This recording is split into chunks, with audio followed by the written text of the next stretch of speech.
अच्युतं केशवं कृष्णदामोदरं रामनारायणं जानकीवल्लभम्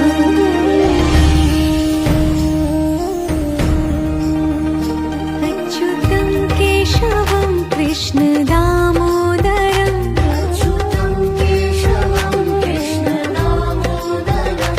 रामनारायणं जानकीवल्लभम्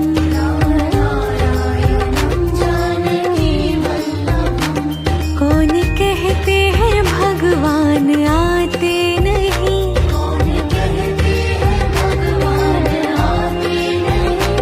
तुम मीरा के जैसे बुलाते नहीं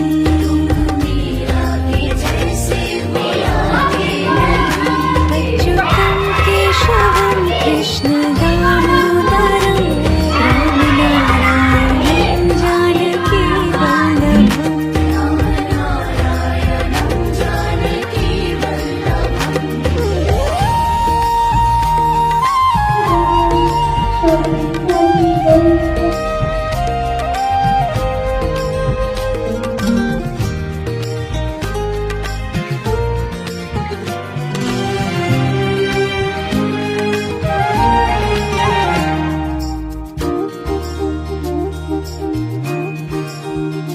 अच्युतं केशवं कृष्णदामोदरं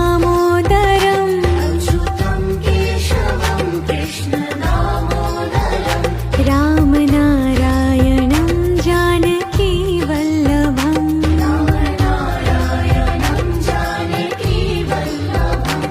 कौन कहते हैं भगवान खाते नहीं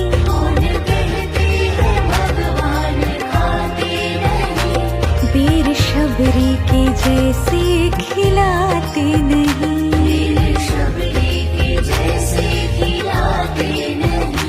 अच्युतं केशवं कृष्ण